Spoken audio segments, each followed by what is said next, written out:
Shalom. So this is gonna be another attempt to go around. Maybe it's a third time I've been trying to do these videos about the calendar, and I discovered I'm going about it all wrong. Recording these videos and trying to convey my message.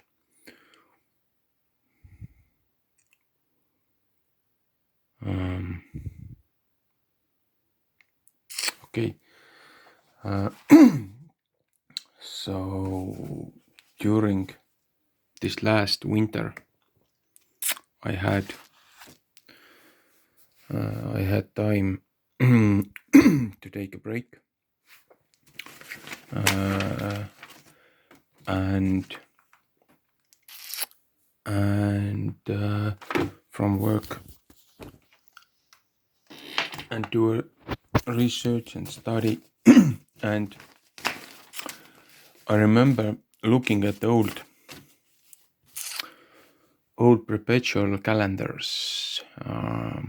There were different ones, and I bought one many years ago.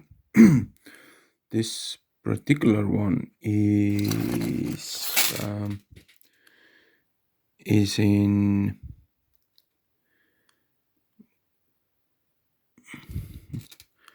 maybe it can show a little clearer. This particular one is in Japanese. I can read it clearly, but I have an English version as well. This is from 2010 to 2060. The one in English, only English, is 2010 to 2059. Now, what it is it's a small one. It's a solar perpetual calendar for the Gregorian calendar. Basically what it does is it shows above here different months.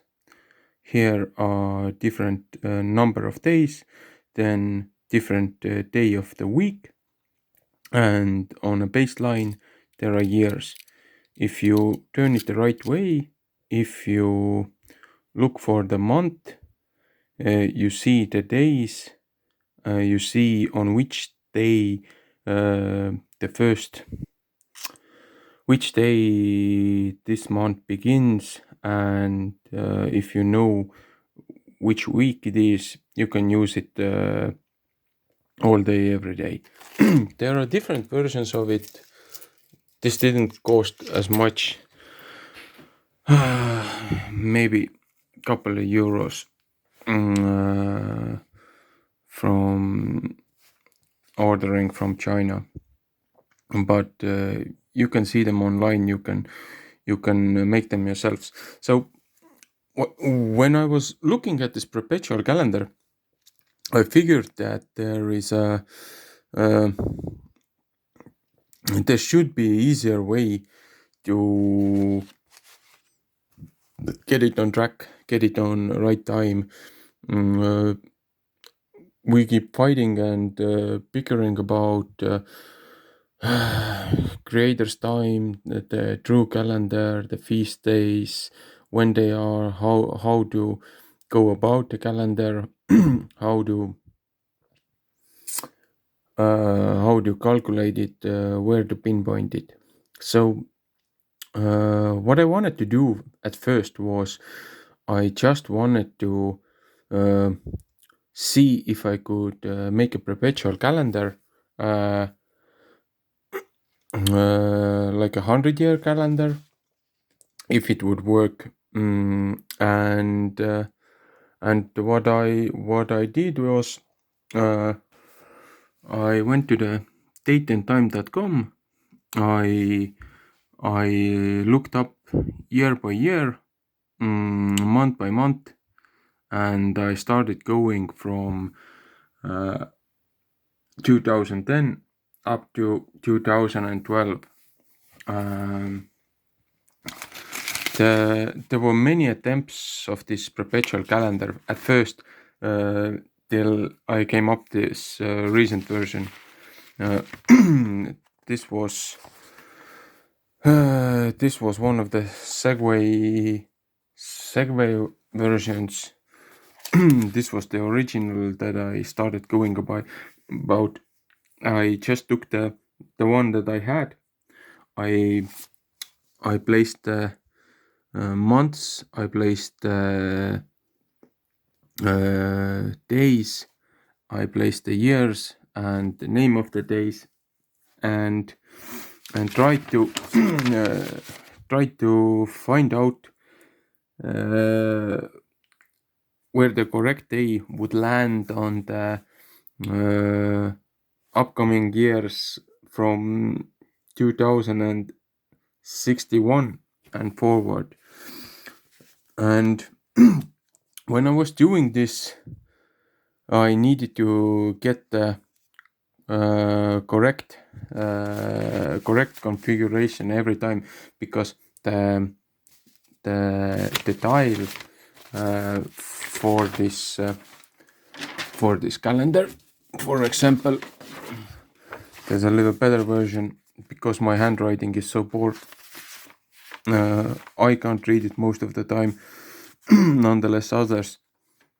The idea was that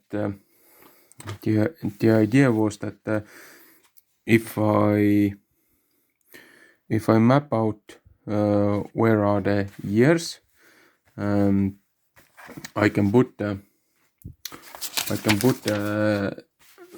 rotating tile on top of it, and I can turn it, and whatever month I turn it, I could get the correct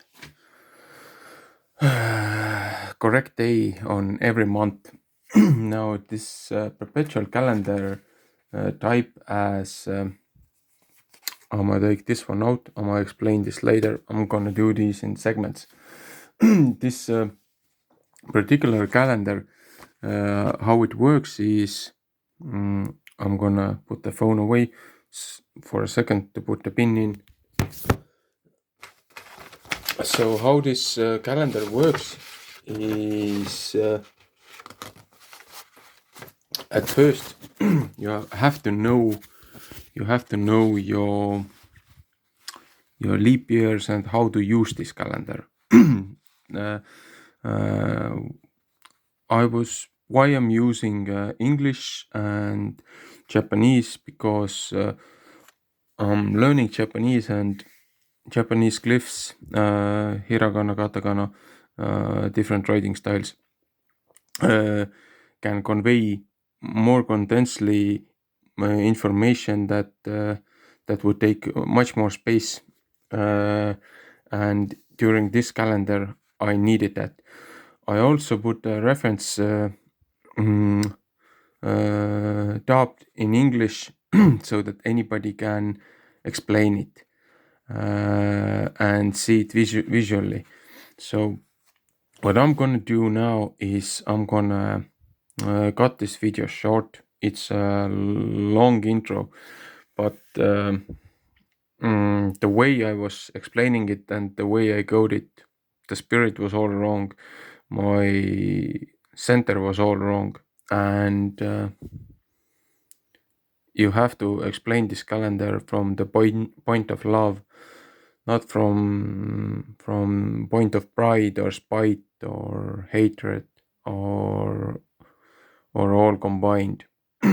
Because I've been so frustrated about different calendars. Everybody's going by their own understanding and interpretation of the translations, and there's so much information, so much documentation about how the moon calendar is wrong, and people just refuse to accept it. The moon is important. There's no way about it that you that you should disregard the moon. You can't disregard the moon. You have to use it in the equation. But in order to get to that point, I have to explain step by step this calendar, how it came about,